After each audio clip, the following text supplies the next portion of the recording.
위워크의 대항마로 꼽히죠. 토종 고기 오피스 업체 패스트5의 김대일 대표님 자리하셨습니다. 감사합니다. 네. 자, 그리고 서울의 노란색 킥보드 싱싱 열풍을 몰고 온 PUMP의 윤문진 대표님 참석하셨습니다. 반갑습니다.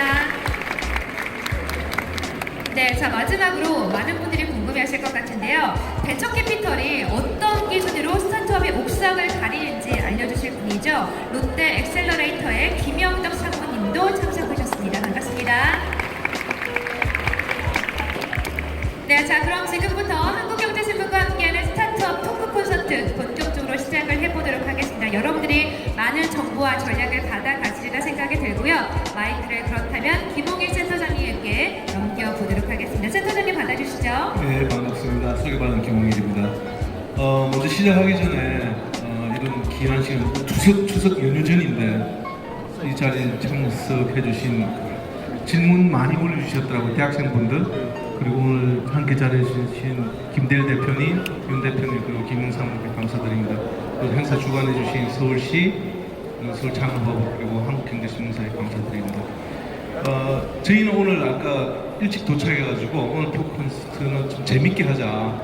그래서 일방적인 질문이나 이런 게 아니라 서로 질문할 수도 있고 뭔가 좀 재미있게 의사 전달하고 좀 도움이 되는 일을 하자, 이야기를 하자라고 서로 합의를 했습니다. 그래서 가능하면 재밌게 그리고 솔직하게 말씀을 드리려고 합니다.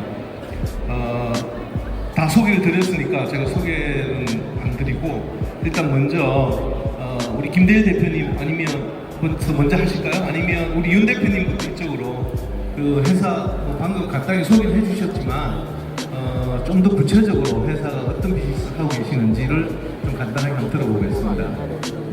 네, 안녕하세요. 저는 2012년에 처음 띵동이라는 국토 생활 신공 업체를 창업해서 현재까지 지금 운영 중이고요. 작년부터 사업 준비를 해서 최근에는 아까 이제 설명드린 것처럼 노란색 공유 킥보드 사업을 진행하고 있습니다. 네, 반갑습니다. 네. 안녕하세요. 저는 공유 오피스 패스트5 공동대표를 맡고 있는 김대일이라고 하고요. 저희는 2015년 초에 시작해서 지금 18개 지점을 운영하고 있고 최근에 기사가 나가는데 15점, 29점 준비 중이고요. 매년 한 2배 정도씩 계속 늘어나서 강남 쪽에서 저희 간판을 많이 보실 수 있을 것 같은데 이제 오피스를 넘어서 지난 5월에는 코리린 스페이스 주거 서비스도 이제 시작해서 운영을 하고 있고요. 이제 공유 오피스가 단순 임대업이 아니라 서비스와 콘텐츠를 얻는 작업들을 하고 있어서 내년부터는 아마 한국의 위협구가 아니라 패스트5라고 불리게 될 거라고 생각하고 있습니다. 감사합니다.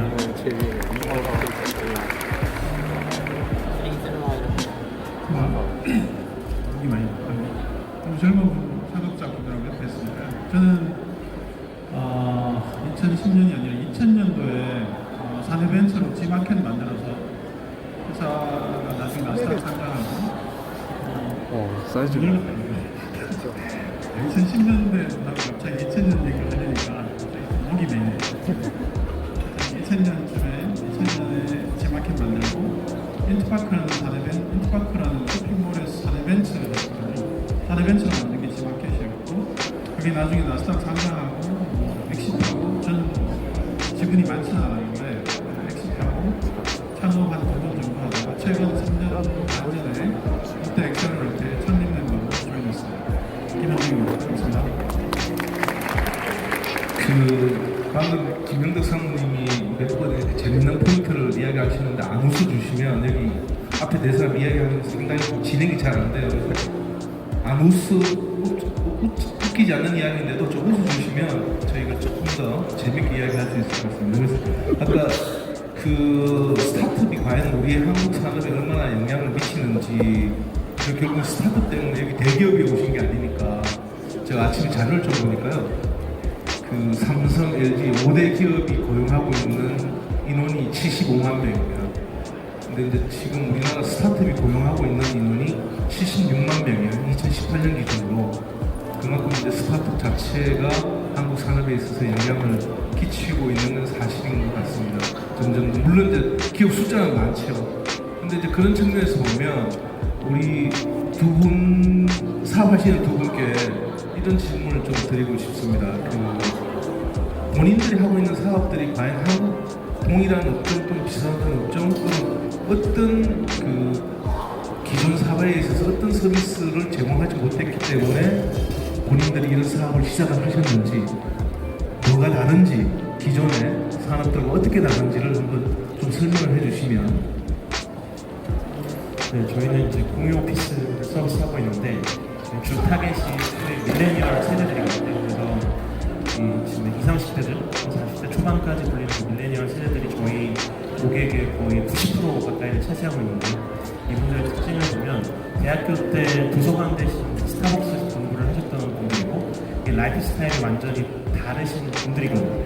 근데 오피스 공간은 전통적인 형태에 머물러 있어서 그거에 되게 적합함을 많이 느끼는 상태였고요. 공유 오피스가 그런 니즈를 깨면서 이게 시장이 폭발적으로 성장하고 있다고 보고 있습니다. 그 중에서도 특히 이 스마트폰 이런 보급 등으로 인해서 일하는 공간과 일하는 방식 같은 것들이 많이 바뀌었음에도 불구하고 일하는 공간이 그동안 많이 바뀌지 못했었는데, 그거는 주로 건물주분들은 그냥 단순히 임차를 할 뿐이고 이런 서비스 접근을 해보신 적이 없기 때문에 그동안 그 영역이 비어 있었던 거고요. 저희가 공유 오피스가 이걸 서비스로 풀어내면서 최근에 밀레니얼 세대가 폭발적인 성장을 겪게 되었습니다.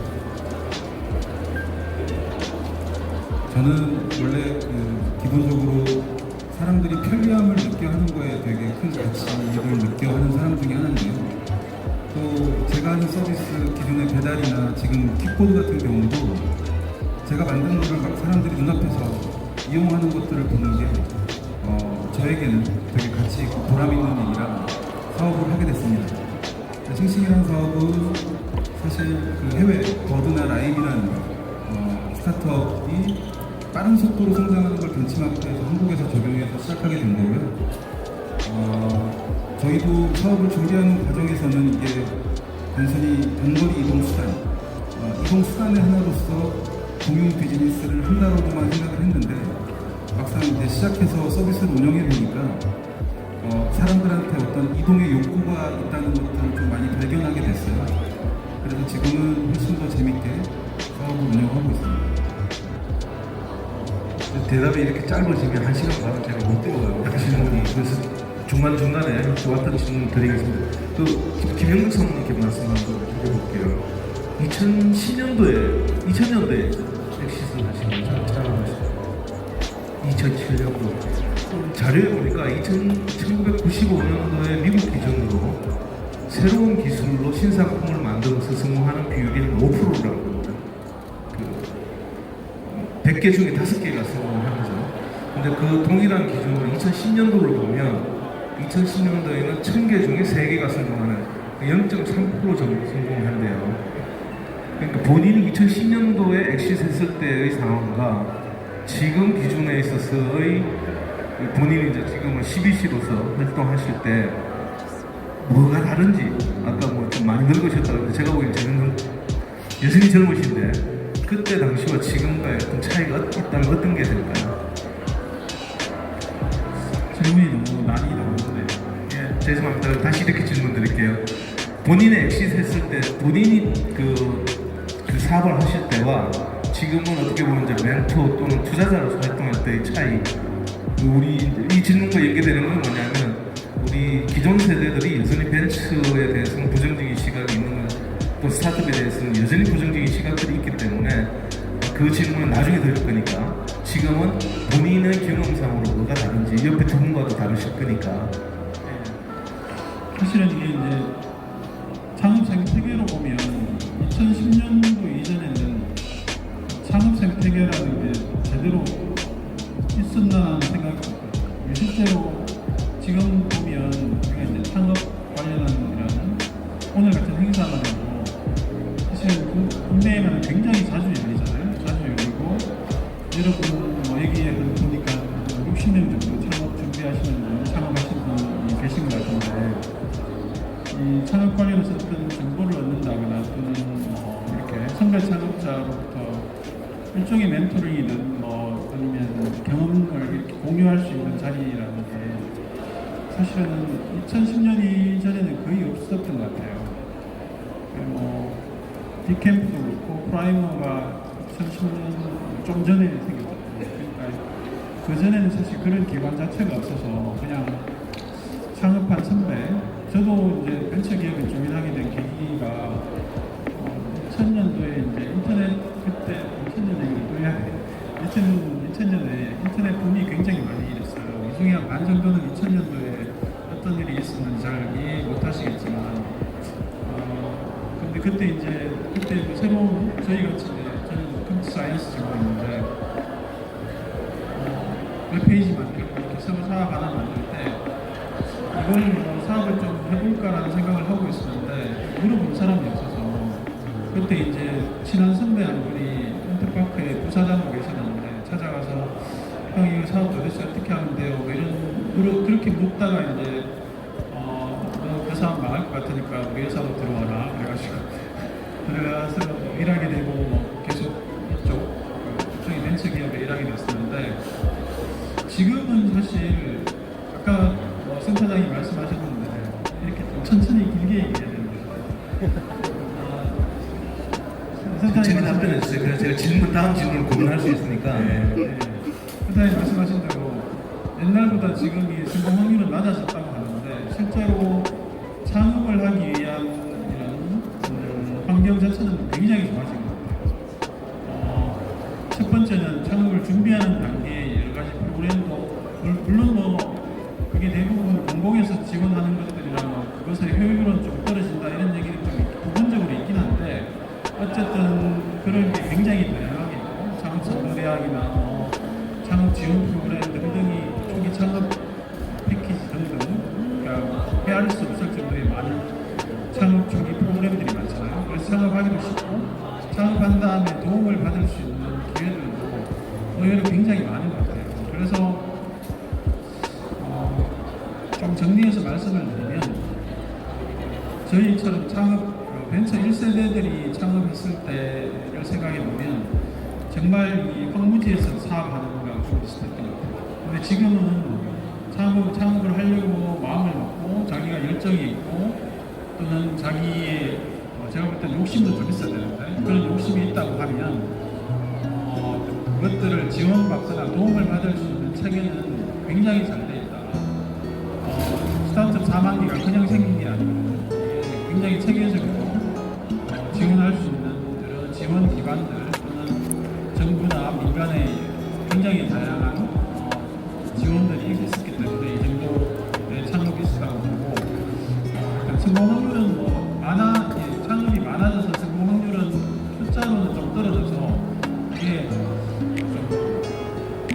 창업의 성공 확률이 낮으니까 스타트업 하면 안 된다 이렇게 해석할 수 있지만 그게 아니라 창업할 수 있는 환경 자체가 굉장히 잘 만들어져 있고 그로 인해서 실제로 많은 사람들이 시도하고 있다.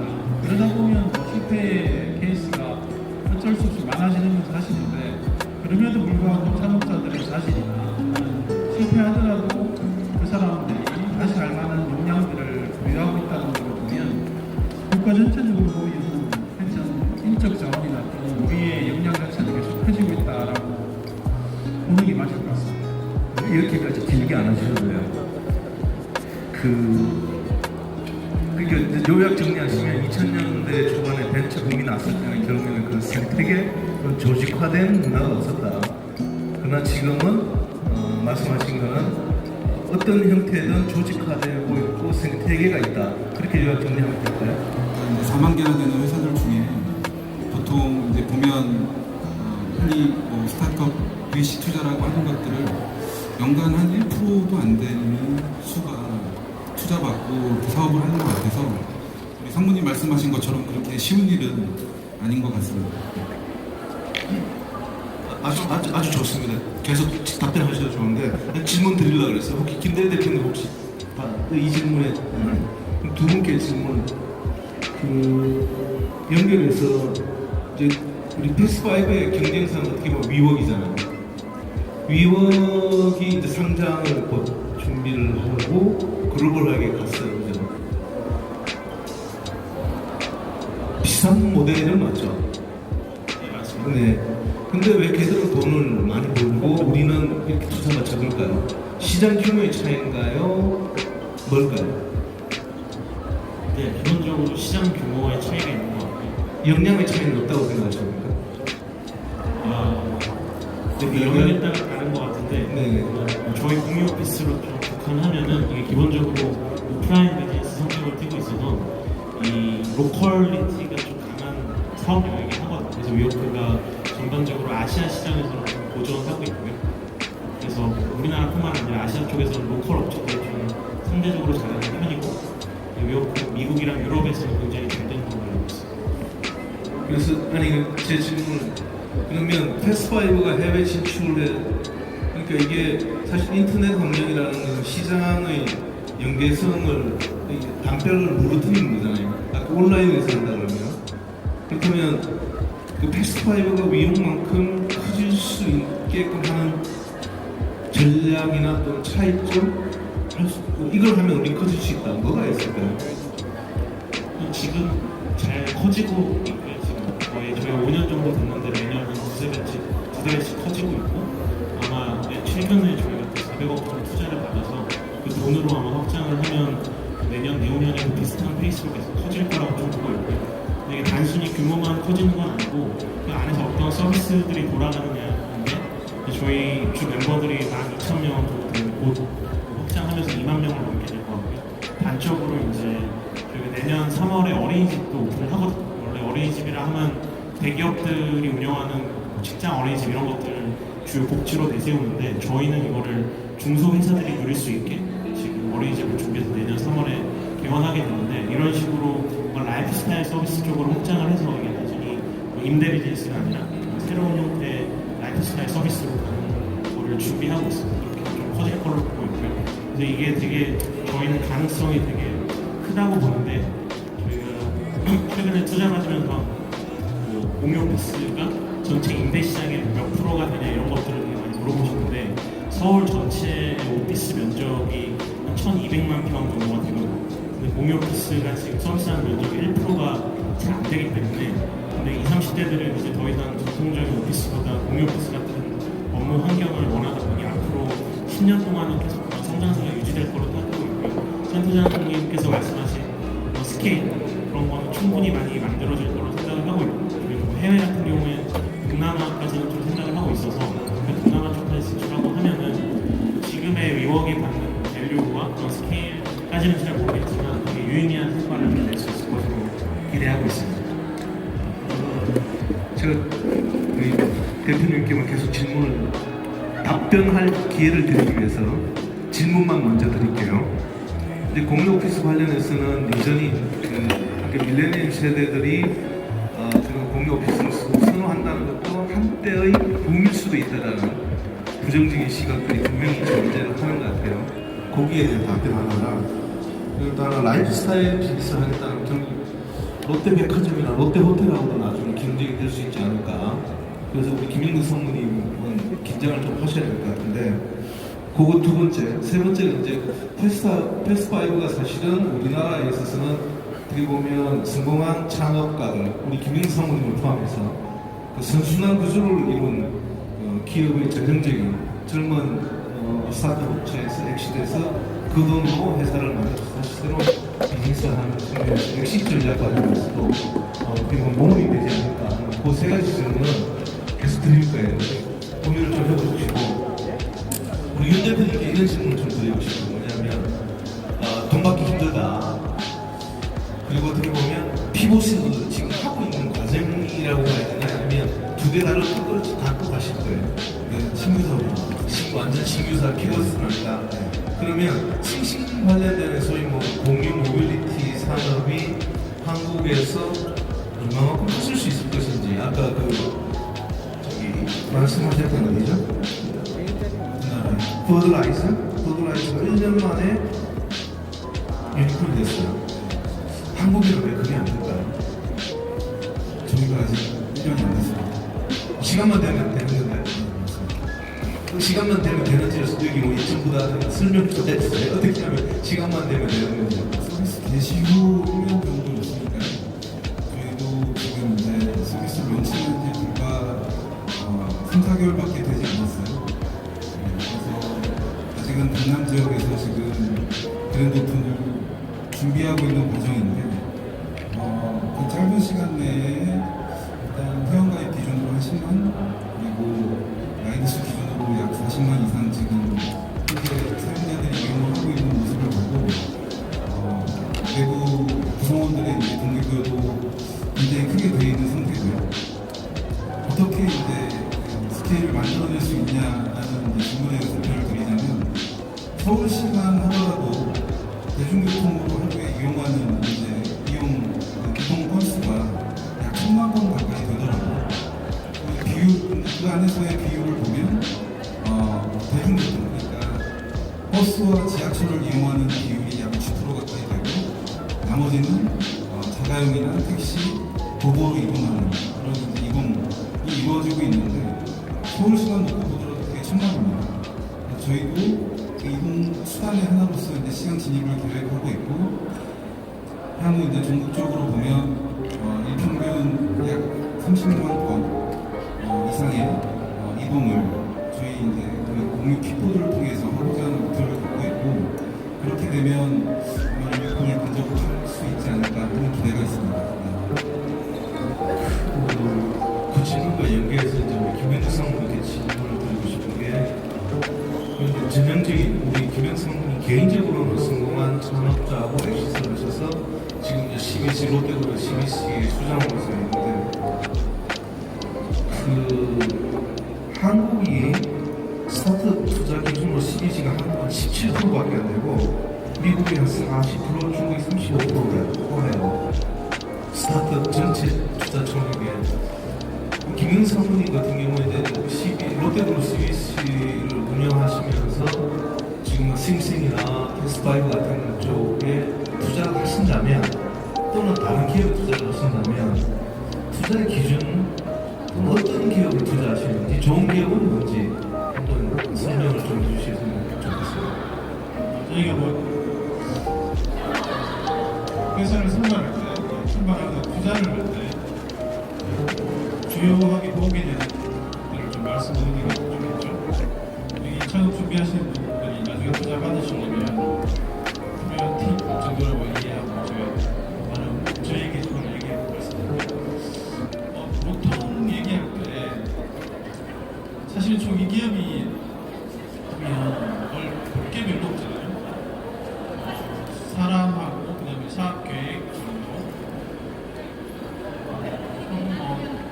거의 실제로 대부분 만들려고 하거나 또는 만들기 시작한 단계라서 사실은 현재 있는 뭔가를 가지고 판단하기는 어렵고 결국은 이제 투자라는 게 그 사람, 창업자와 그 회사의 미래를 보고 투자해야 되는데 그 미래를 보고 투자하는 게 사실은 되게 어렵죠.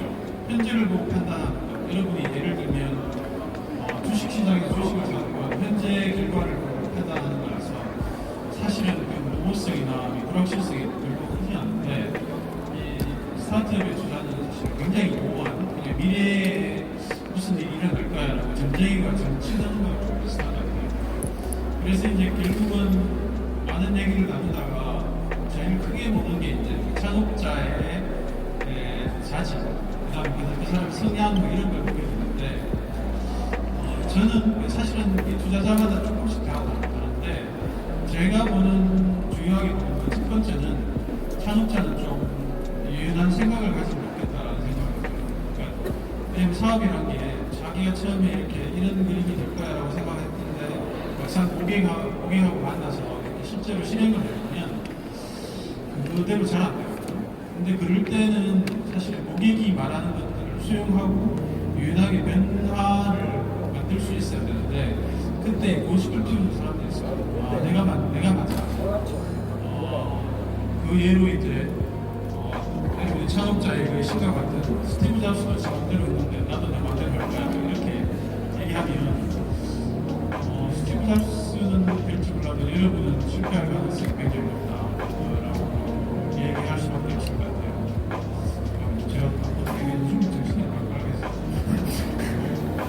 메모를 안 보고 잊어버려요. 두 번째는 유연함을 보는 것 외에 두 번째는 유연함의 연속 세상이 있는데 사업을 한다는 게 지속적으로 매일 새로운 세상에 그로부터 배우는 학습 굉장히 좀 필요한 것 같아요. 이게 뭐 일로부터 배우기도 하고 선배 산업자로 배우기도 하고 가장 큰 건 고객이나 시장의 반응을 보고 그로부터 학습하고 사실은 자기 능력을 업그레이드 해야지 이 시장이 살아남을 수 있는데 그것도 사실은 굉장히 중요한 자질이다라는 거고 마지막 그 성향 중에 하나는 쉽게 말하면 우리는 깡다구라고 하기도 하고 집념, 뭐 열정 이렇게 포장하기도 하는데 본질적으로 이 욕심이 좀 있어야 돼요. 이 사업이라는 게 보면 마지막 순간에 성공이 결정이거든요. 제가 경험했던 회사들이 잠시겠다가 마지막에 성공해서 나스닥에 최근에 유명한 블루홀 같은 경우는 보면 블루홀이 거의 망하기 직전에 회사가 게임에서 나중에 이렇게 큰 회사가 됐잖아요. 그런 걸 보면 역시 마지막 순간에까지 버틸 수 있는 욕심과 깡다구 같은 게 좀 있어야 된다. 왜 주납한다는 거는 여기 혹시 이제 질문을 많이 올려주셨던 예비 창업자분들 이렇게 제가 다시 정리해드릴게요. 간단하게 유연성이 있어야 된다. 고객의 기술은 매일 변하기 때문에 그걸 따라갈 수 있는 사고의 유연성이 있어야 됩니다. 제 이야기가 아니고 김영덕 성님입니다. 그리고 시장으로부터 매일 배울 수 있는 학습 능력 그리고 집념 또는 깡다구, 독심 그래서 그 마지막 순간까지 버티는 힘 그게 옛날에도 그런 것 같아요. 뭐 제일 어두울 때가 해 뜨기 전이라고 그랬듯이 그때까지 버티는 건데 우리 그 김대일 대표님과 윤 대표님께는 본인들이 생각하시기에 이런 유연성이나 학습 능력, 집념 그거를 각각 33점이라고 하시면 본인들은 그 중에 이거 말고도 딴 게 있다 하면 어떤 게 되는 것인지 한번 허심탄회하게 말씀 좀 주셨으면 좋겠습니다. 저는 좀 다른 관점에서 말씀드리면 사업은 계속해서 누군가를 설득하는 과정인 것 같더라고요. 이게 이제 외부 투자자가 됐든 고객이 됐든 또는 이제 내부 고객들, 직원들 영입하거나 계속 같이 일을 할 때 끊임없이 대상들을 설득해야 되는 어려움이 있더라고요. 매번 거기에 실패하고 거기에서 이제 좌절하거나 또 고통을 겪고 그런 과정들이었던 것 같은데 누군가를 설득하려면 어느 정도 상대로부터의 신뢰를 얻어야 되고 신뢰를 얻기 위해서는 기본적으로 상대방이 어떤 생각을 하는지를 알아야 돼야지 가능한 일인 것 같았습니다. 근데 처음에는 그런 게 없이 되게 무모하게 막 돌진했던 것 같아요. 말씀하셨던 뭐 열정이나 뭐 그런 것 뭐 젊은 힘만 무기로 삼아서 일례로 제가 처음 IR을 하러 갔던 순간이 지금도 생생히 기억나는데 강남 GFC 센터에 그 한국투자파트너스라는 투자회사가 있었어요. 대형 이제 투자회사인데 제가 그때 처음 배달 일을 하면서 막 꿀벌 잠옷을 입고 배달도 하고 막 했던 경험이 있는데 투자도 그렇게 열정이 있으면 된다라는 생각을 가지고 그냥 무턱대고 그 옷을 입고 처음에 회사 방문을 했었어요. 근데 지금도 생각해보면 한 5분, 10분 앉아있다 나왔는데 그 짧은 시간이 제가 가장 땀을 많이 흘린 시간이었던 것 같아요. 서로 할 말이 없어서 얼굴만 보고 나왔던 기억이 있는데 상대방이 어떤 투자할 회사를 상대로 뭘 원하는지 모르고 무턱대고 가다 보니까 그런 시행착오들을 계속해서 겪어왔던 것 같고 내부 고객은 직원들하고의 커뮤니케이션에 있어서도 저는 단순히 돈을 많이 벌게 해주는 미래에 대해서 설명하면 될 줄 알았는데 애들이 원하는 건 꼭 그런 게 아니었다는 거예요. 근데 계속 이런 시행착오를 겪다 보니까 결국 이 사람에 대한 이해 이제 그게 가장 기본이 돼야 누군가로부터 신뢰도 얻고 그걸 통해서 같이 일하는 동료들도 늘려나가고 투자도 받고 누군가를 설득할 수 있는 어떤 그런 역량이 생기는 거 아닌가라고 생각하고 있고 그걸 계속 이해하기 위해 많은 노력을 현재도 하고 있습니다. 좋은 시장에서 좋은 문제, 고객의 니즈를 잘 발굴하는 회사들을 열심히 하는 만큼 그 이상의 성공을 거둘 수 있다. 그게 잘못 선정되면은 아무리 밤새고 노력해도 잘 안 되는 부분이 있는 것 같은데 그런 부분도 좀 중요한 부분인 것 같고요. 근데 그게 좀 어려운 이유는 잘 되는 사업이 처음 시작할 때 대부분의 사람들이 좀 안 될 거라고 얘기를 많이 하시거든요. 저희도 2015년 초에 시작할 때 그냥 소원 형식 아니냐, 그리고 인테리어만 하면 되는 거 아니냐, 되게 그냥 폄하한 별거 아니라는 얘기 많이 들었는데, 그럴 때일수록 오히려 좀 가능성을 높다고 생각하시는 게 맞을 것 같고, 오히려 대부분의 사람들이 잘 된다고 하는 사업들은 이미 안 되는 이유가 좀 있는 경우가 많아서, 저는 그 사업을 하는 영역을 잘 선정하고 거기에 플러스 더해서 그런 러닝 능력과 진정과 유연함과 이런 것들을 가지면은 비교적 성공의 확률이 올라가지 않을까라고 생각하고 있습니다. 이제 제가 윤 대표님 말인데도 공감을 하고 세 군데 공감을 하는 게 결국에 이제 그 돈이라는 게 이제 고객으로부터 나올 수 있고 투자자로부터 나오는데 그 모든 게 결국 사람을 이해하지 못하면 사람을 이해해야지 그 사람이 뭘 필요로 하는 니즈를 파악할 수 있다는 측면에서 두 분의 말씀에 절대적인 공감을 합니다. 그리고 정말 멋있는 말인데 노력의 양과 성공은 결코 비례하지 않는다는 게, 여기 혹시 대학생들 오셨으면 여러분들 노력한다고 성공하는 건 결코 아닙니다. 잘 노력하셔야 되는데, 그래서 영역 성적인 문제, 그리고 그 남들이 안 될 거라고 했을 때 하는 거, 그게 사실 옵션 밸류예요. 옵션 밸류는 누구나 다 될 거라고 하는 거는 밸류가 없습니다. 그런 측면에서 남들이 하지 않는 것들의 가격이 떨어져 있을 때 싼 가격에 들어가는 건 긍정적으로 보는 옵션인데요. 그런 측면에서 옵션 밸류, 그러니까 영역 성적하는 문제에 대해서 확실히 맞는 것 같습니다. 혹시 이 부분에 대해서 우리 상무님 좀 더 우리한테는 열심히 살아야 성공한다고. 당연히 열심히 살고 영역 성적은 잘 우물을 하는 우리들을 좀 늘긴 하는데, 물이 나올 것을 열심히 해야 되는데 물을 안 나오고 있어요. 아무리 봐도 물이 안 나오는 것 같습니다. 근데 계속하면 기름이 납니다. 계속하면 기름이 나온다는데, 이제 이게 계속하면 이제 까지 가겠죠. 죽든지 살든지 죽겠죠. 이제 죽겠죠. 그러면 그러니까 그 우리 윤 대표님 말씀하셨던 투자 부분으로 다시 한번 넘어가 보겠습니다. 저는 사실은 금융기관에 오래 있었기 때문에 저를 찾아오시는 분들이 투자를 내가 좀 어떻게 해줄지 않을까 하는 측면에서 많이 찾아오세요. 그런데 저는 제가 이제 금융기관에 오래 있다 보니까 투자가 됐든 예금이 됐든 그것들은 이제 이자율 또는 수익률이라는 개념으로 가격이 정해집니다. 그런데 지금 최근에 이제 전 세계가 마이너스 금리이기 때문에 사실 돈은 기본적으로 너무나 흔해져 있는 공공재가 돼버린 거거든요. 그런데도 여전히 돈을 필요로 하는 사람은 많은데 돈은 너무 넘치고 마이너스 금리로 전 세계에서 리스크를 테이크하라고 돈을 쓰라고 하는데, 돈을 만들어내는 주체들 그러는데 정작 돈이 필요로 하는 스타트업들은 돈이 없대요. 아까 투자 말씀, 두 분 다 이제 투자 말씀을 하셨는데, 그 부분에서 저는 개인적으로 투자자를 먼저 찾지 마라. 작은 거 하나라도 고객인데 $1를 벌면 그게 $100, $200의 투자자들로부터 받는 계기가 되는데, 그런 측면에서 우리 윤 대표님하고 김 대표님 그리고 상무님께도 여쭤보고 싶습니다.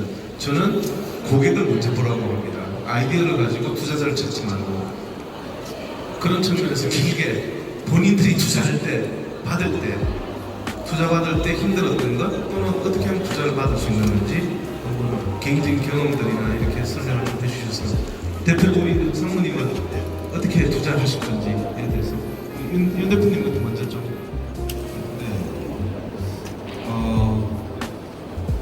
지금 센터장님 말씀에 매우 공감은 하는데, 최근에 사업 환경은 굉장히 많이 달라진 것 같아요. 그러니까 과거 90년대, 80년대, 2000년대 초반만 하더라도 어떤 하나의 새로운 서비스나 사업이 시작돼서 그게 이제 하나의 산업이 되기까지 시간이 굉장히 오래 들면 배달이라는 서비스가 처음 시작되면 적어도 이게 한 10년 정도는 가야 1, 2, 3등이 정해지고 뭐 순위도 정해지고 규모도 조 단위까지 거래액이 형성되고 했던 것 같은데 최근의 사업 환경은 그 속도가 엄청나게 빨라지고 기간이 단축된 것 같다는 생각을 하게 돼요. 그게 이제 결국 자본의 영향이 계속 사업에 크게 영향을 미치면서 달라지게 된 거다라는 생각을 하게 되고 그러니까 예를 들면 1, 2, 3등이 정해져 있다 하더라도 한 2, 3등 업체의 거대 펀드레이징이 이제 이루어지면 갑자기 순위가 바뀌고 1위를 하고 있다가도 그러니까 고객 중심의 사업을 하고 있다가도 규모에서 압도당해서 회사가 망하거나 없어지고 그런 사례들도 많이 나오고 있기 때문에 사업을 하는 입장에서는 굉장히 불안하고 속도에 대한 조급함이 생길 수밖에 없는 상황인 것 같습니다. 그래서 이제 뭐 그렇다고 해서 투자가 마치 사업의 성과처럼 여겨져서는 안 되지만 최근의 환경에서는 반드시 같이 따라서 가져야 될 일인 것 같고요. 그 방법론적으로 어떻게 하면 잘할 수 있냐 뭐 이런 거에 대해서는 사실 저도 매우 하수기 때문에 딱히 드릴 말씀은 없는 것 같습니다. 가장 중요하다는 걸 많이 느끼고요. 이게 벤처캐피탈의 특성상 이게 주식 투자하는 것처럼 10억을 넣어서 20%의 수익률, 30%의 수익률 이런 걸 노리는 게 아니라 이게 회사가 10배로 할 수 있느냐 없느냐 이거를 주로 많이 판단을 하거든요. 근데 뭐 매출이나 이익을 가지고 판단할 수 없기 때문에 결국에는 창업가가 가진 신념에 공감할 수 있는 사람이 내부에 있어야 하고 그 신념을 같이 공감하게 만드는 건 되게 어려운 일인 것 같고 그렇다면 내가 좋은 아이템이라고 생각하지만 가장 친한 친구조차도 같이 사업 과정을 설득하기가 되게 어려운데 그런 생명부진 좋은 투자자에게 우리 회사가 10배, 20배를 커질 수 있다고 설명하는 거는 굉장히 어려운 일인 것 같고 그거를 조금이라도 공감을 얻어내는 데 있어서는 스토리텔링이 되게 중요한 것 같고 스토리텔링에는 본인이 풀고자 하는 문제와 이 시장이 가진 문제들, 비율들 이런 것들을 날카롭게 잘 해석하고 본인의 단점을 담아서 설명을 하면 뭐 모두가 다 동의하진 않겠지만 10군데를 만났을 때 2, 3군데 정도가 만약에 그 비전에 아잉을 하고 신념에 공감을 한다면 투자 유치 가능성은 되게 높아지는 것 같습니다.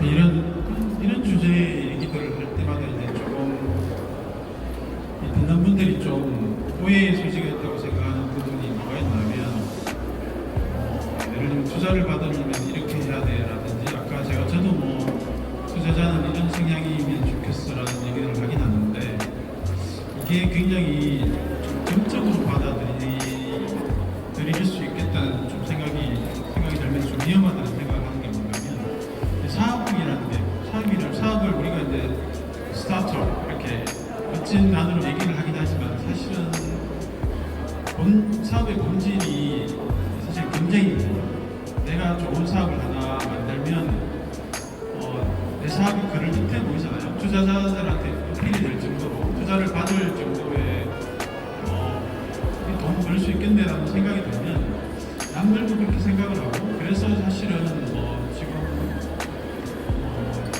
우리가 굉장히 많은 사업 영역에서 치열한 경쟁이 벌어지잖아요. 하나가 좋은 사업이 생기면 수십 개의 유사한 사업체가 생기고 그 사업체들은 사실 단순히 시장에서의 고객을 뺏어가는 시장에서의 경쟁뿐만 아니라 투자 받는 데서도 마찬가지고 자본을 대상으로 동일하게 경쟁을 해요.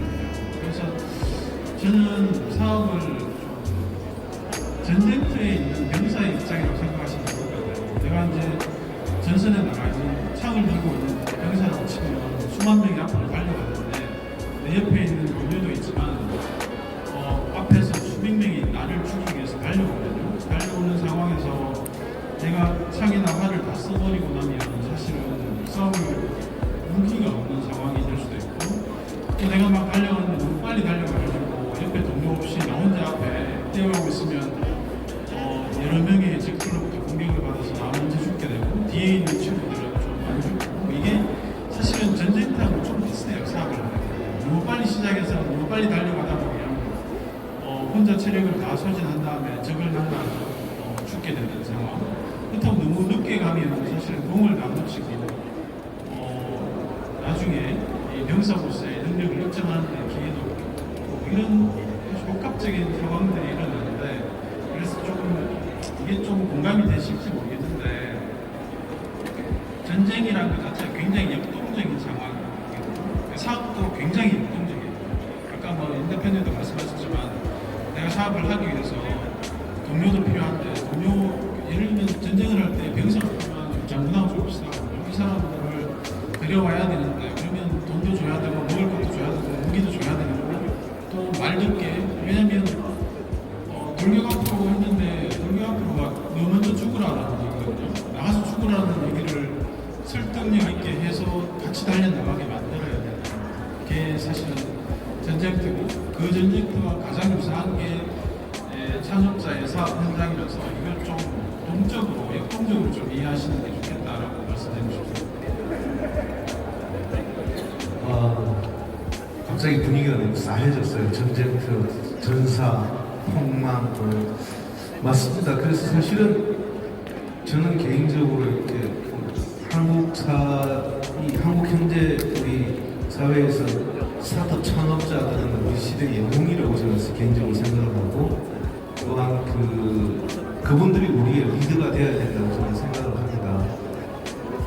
전쟁터에서 직접 전쟁을 해본 경험이 있는 사람이 결국에는 살아남을 가능성이 더 높으니까요. 그래서 혹시 전쟁터라는 단어에 대해서 우리 김대현 대표나 윤 대표님 혹시 공감을 하시는지? 매우 공감. 전쟁터에서 살아남기 위해서 본인만의 노하우는 뭡니까? 우리 윤 대표님 같이 고민 질문 드리겠습니다. 뭐 여러 가지가 있을 수 있겠는데 저는 이제 아까 노력에 대한 말씀을 잠깐 해주셔서 조금 그거 설명을 드리자면 배달의 민족 김동기 대표님이 자주 하시는 표현이 있었어요. 어느 한순간 호랑이 등에 올라탄 기분이 든다라는 얘기를 참 많이 해주셨는데 아무리 열심히 하고 노력하려고 해도 호랑이가 뒤에서 쫓아오는 느낌이면 오래 못 버티겠더라고요. 근데 이제 열심히 하는 상황이 주어졌을 때 진짜 뭐 제 의지로 열심히 하게 되는 게 아니고 상황에 의해서 계속 열심히 할 수밖에 없는 상황이 만들어질 때가 뭔가 좀 빠르게 성장하는 그런 시기인 것 같고 이거는 모르겠습니다. 저는 억지로 만들어지는 건 아니라고 생각해서 평상시에 그런 시기가 오게 될 거다라고 이제 확신과 믿음을 가지고 그 준비를 잘 하는 것이 가장 중요하다고 생각합니다. 준비라고 봅니다.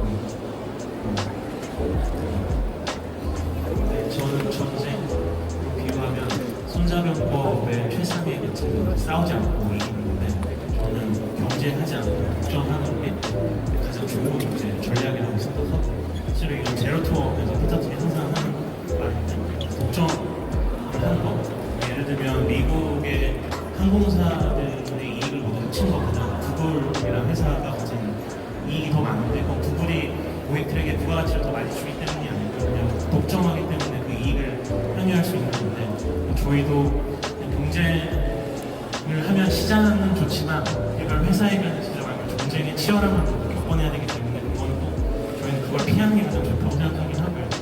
공유 오피스에서도 저희는 어떻게 하면 독점할 수 있을까를 매일 고민하고 있습니다. 그런 면에서 만약에 대부분의 시장에서 싸울 수밖에 없지만 싸울 수 없는 독점을 만들 수 있다면 그게 가장 해피한 비즈니스라고 생각합니다.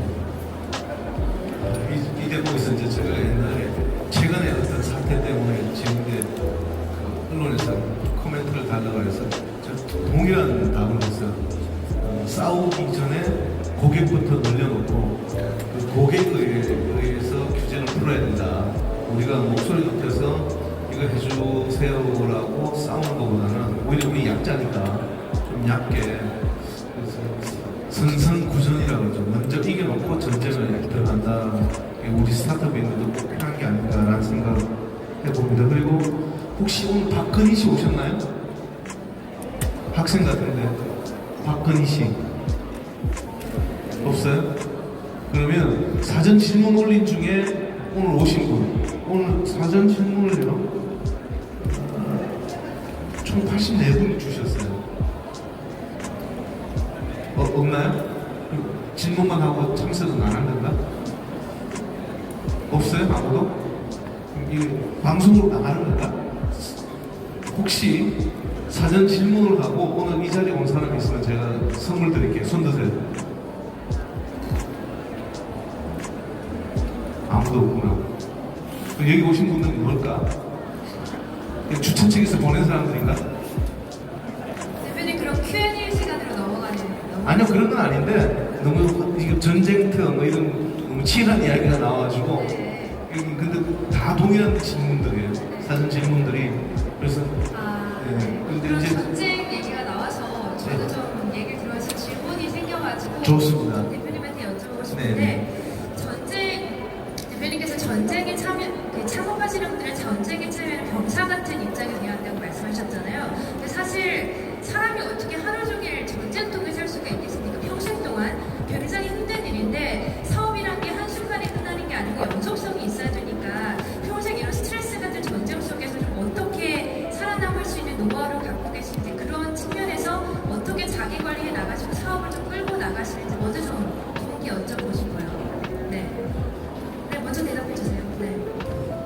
근데 진짜 전쟁 같은 하루가 계속 지속되고 회사가 커질수록 진짜로 그렇게 되는데 근데 저는 그게 계속 안 좋기만 한 건 아니고 아마 희노애락이 진폭이 더 커지는 느낌이라서 기쁠 때 더 기뻐지고 슬플 때 더 슬퍼지는 거라서 마냥 나쁘기만 하는 건 아닌 것 같고요.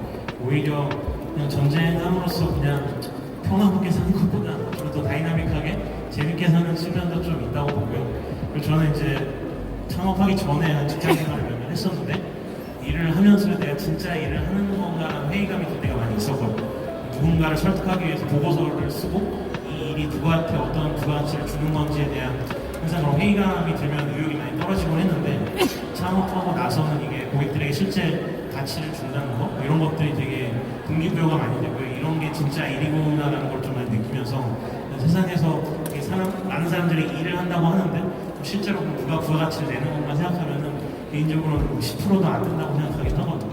그래서 그런 측면에서 실제 의미와 그런 가치를 만들어내는 측면이나 희노애락을 더 크게 느낀다는 거 어쨌든 삶을 더 진하게 사는 느낌이라서 꼭 나쁘기만 한 건 아닌 것 같고요. 사업이 진짜 너무 안 돼서 힘든 것만 아니라면은 그런 정도 삶은 좀 쭉 살아도 괜찮다고 생각합니다. 전쟁통에 사시면서 희노애락을 같이 느끼시는 거군요. 네, 맞습니다. 김무준 대표님은요? 이제 제가 가끔 하는 얘기가 있는데 조증 걸리기 딱 쉬운 직업인 것 같거든요. 그러니까 이제 가끔 제가 못 들었어요. 조증, 조울증. 예. 조증이나 불증이나 두 가지 사이 항상 반복적으로 하루에도 몇 번씩 왔다 갔다 할 수밖에 없는데 뭐 예를 들면 하루를 어떤 투자자 전화 한 통화에 되게 기분 좋게 시작했다가도 점심때쯤 누가 막 핵심 인력이 퇴사한다고 방을 찾아오거나 그러면 심장이 두근두근거리기 시작하거든요.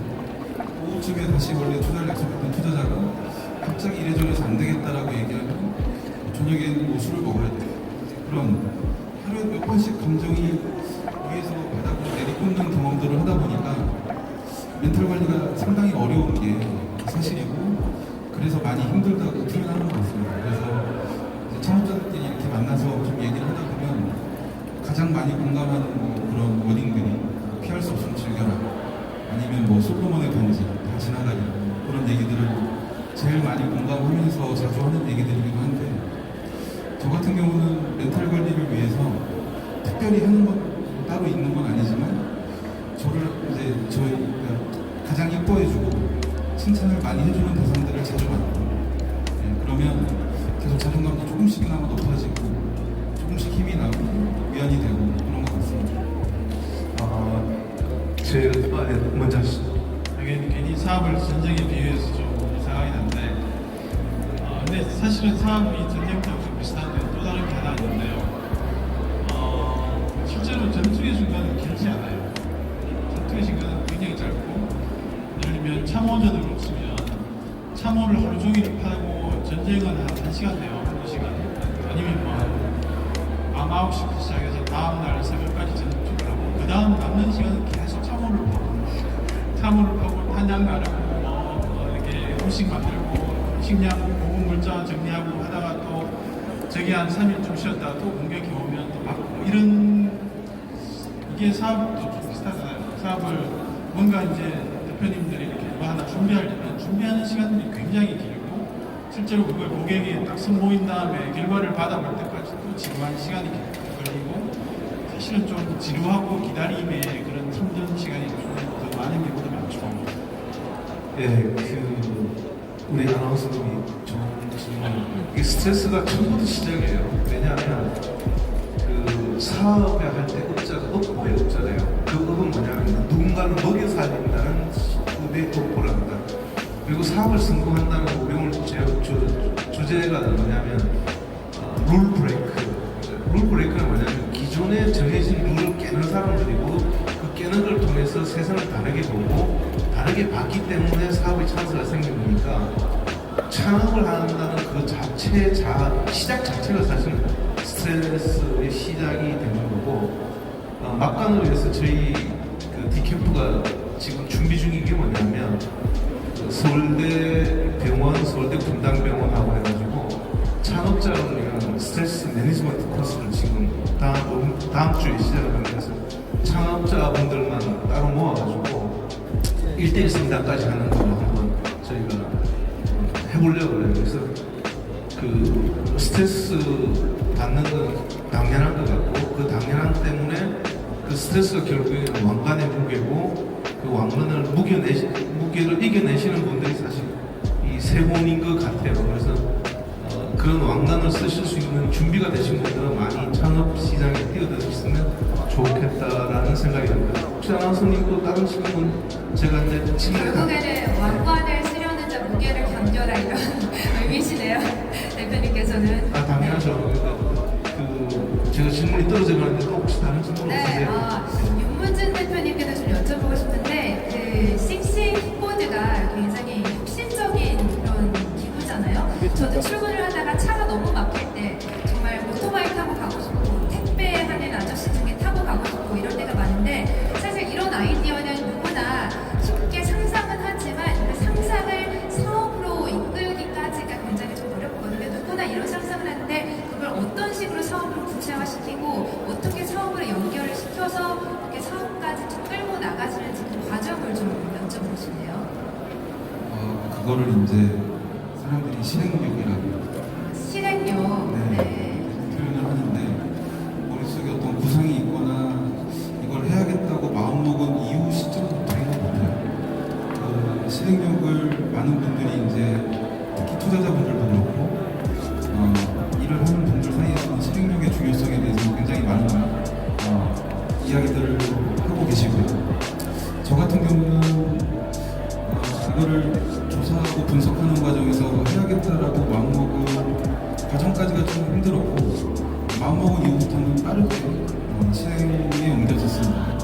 일단 사업의 실행은 가장 기본적으로 팀빌딩부터 하는 거고 두 번째는 어느 정도 기간을 예측해서 그 기간까지의 소요 자금을 파악해서 그것들을 조달하고 그런 기본적인 구조에 대한 어떤 준비 과정이 끝나면 구체적인 실행에 들어가는 것 같아요. 기본 준비는 말씀드린 것처럼 팀빌딩과 소요자금 예산을 확보하는 일, 그거를 한 달간 정도의 과정을 거쳐서 계속 사람들을 설득하고 다녔습니다. 제가 이제 이런 거를 한번 해보려고 하는데 같이 해볼 생각이 있느냐라고 이제 계속 사람들을 영입하기 위해 노력했고 투자자들을 모으기 위해 노력을 했던 기간이 한 달 정도였던 것 같고요. 그게 돌이켜보니 벌써 작년 12월이었던 것 같아요. 한 달 내내 그렇게 준비해서 1월달부터 본격적인 이제 하드웨어에 대한 구매에서부터 소프트웨어 개발 준비, 착수, 오퍼레이션 세팅 이제 그런 것들을 해서 4월달에 처음 시범 서비스를 런칭할 수 있었습니다. 네, 실행력이 중요한 것 알겠습니다. 김대일 대표님께도 좀 여쭤보고 싶은데 공유 오피스 업체는 지금 말씀해주신 것처럼 위워크가 입지가 정말 탄탄하게 있지 않습니까? 패스트5만이 갖고 있는 위워크와 경쟁을 했을 때 이런 점은 좀 우리만의 차별화 전략이다라고 생각하시는 게 있다면 어떤 게 있고 앞으로 좀 대기업에서도 사내벤처를 계속 육성하는 측면이잖아요. 이런 대기업들과의 경쟁에서 살아남기 위해서 어떤 전략이 필요하고 앞으로 좀 어떤 계획들을 갖고 계신지 궁금해요. 사실 공유 오피스 업체는 점유율이 그동안 좀 있는 그런 사업 영역이잖아요. 네. 공유 오피스라는데 아직도 사업에 되게 초기라서 지금은 차별화보다는 이걸 얼마나 잘 운영하느냐가 좀 중요해요. 다시 얘기하면 공실 관리를 얼마나 잘 하느냐가 중요한데 저희가 우리나라에서 압도적으로 좀 잘 하고 있는 편이고, 근데 공실 관리를 잘 하려면 그냥 A to G를 다 잘해야 되거든요. 부동산 계약도 잘해야 되고, 공간 디자인과 시공과 마케팅과 운영까지 다 잘해야 되는데, 그런 거에 있어서 이제 후발주자들은 그런 노하우가 많이 쌓이지 못하는 상태이고요. 위워크는 미국에서는 좋은 매뉴얼을 갖고 있으면 그게 한국에 맞지 않는 부분들이 있어서 저희한테는 운이 좋게도 위워크는 조금 오퍼레이션에 이슈가 있어서 공실 관리가 잘 안 되는 편이고요. 근데 공유 오피스가 계속 이렇게 공실 관리만 하면서 갈 건 아니고요. 근데 계속 새로운 콘텐츠랑 서비스가 나와야 되는데, 네, 아무래도 저희가 로컬 시장에 맞춰서 새로운 서비스들을 많이 낼 수 있다는 게 좀 저희의 차별화 포인트고, 아마 이제 1년, 2년, 3년 뒤를 보시면 아까 말씀드린 것처럼 저희가 한국의 위워크가 아니라 패스파이브는 독립적으로 되게 새로운 서비스들을 많이 보시게 될 것 같고, 그리고 자연스럽게 그냥 차별화를 굳이 얘기하지 않아도 저희가 되게 독점적인 위치를 갈 수 있을 거라고 생각을 하고 있습니다. 그리고 자주 받는 질문 중에 이제 대기업들도 공유 오피스를 많이 운영을 하는데, 사실 공유 오피스가 말씀드린 것처럼 A to G를 다 잘해야 되는데 대기업들이 못하는 영역들이 좀 많아서, 네, 실제로 오픈한 데들이 잘 안 되기도 하고, 그래서 대기업과의 경쟁은 사실 저희에게 아주 큰 이슈는 아니라서, 네, 그냥 크게 신경 쓰고 있지 않습니다. 알겠습니다. 마지막으로 그러면 김영덕 선생님께도 좀 여쭤볼게요. 앞서서 그 창업하시는 분들 대표님을 보실 때 유연한 태도나 깡다구, 집념 이런 거를 주로 보신다고 말씀하셨잖아요. 사실 단기간에 이런 걸 파악하기가 쉽지가 않은데 어떤 면을 보시고 이런 대표의 깡다구, 집념, 유연한 태도를 파악을 하시는지 궁금해요. 투자자가 되려면 관상도 볼 줄 알아야죠. 아, 관상을 통해서 보시는군요. 아, 네. 아니, 농담이고요. 사람은 진짜 옛말에도 있어요. 사람은 알아보기 힘들다라고. 여러분이 보면 여기는 앞에 앉으신 분들이 대부분 인상도 좋으시고 착해 보이시는데 사실은 얼굴이 착하다고 그렇게 큰 거 아니거든요. 사람, 아까도 말했지만 이게 창업한 사람이 사실은 이게 굉장히 예를 들면 마라톤처럼 4시간이 아니라 10년을 버틸 수 있어야 되거든요. 10년을 버틴다는 게 제가 아까 학습 능력이나 또는 유연함이나 이런 것들을 처음에 강조드린 게 뭐냐면 긴 시간을 버텨내려면 임 대표님 말씀하신 것 중에도 같은 팁이 있어요. 자, 같이 일하는 사람들하고 의사소통이나 소통도 원활해야 되고 사람을 설득해서 데려가야 되고 그걸 10년을 해야 되면 10년을 해야지 성공에 이르는 게 평균적인 성공 기간이거든요. 그러려면 그 사람을 제가 결혼할 때도 결혼한 지 오래됐지만 결혼하고 되게 후회하고 또 살면서도 후회하고 그런 것처럼 창업자를 볼 때는 동일하죠. 되게 어려워요. 그게 어려워서 솔직히 말하면 노하우입니다. 근데 방법은 시간과 노력을 동일하게 들여야 되죠. 투자라고 해서 보자마자 투자하는 사람도 있긴 한데 대부분의 경우는 사실은 여러 번 만나봅니다.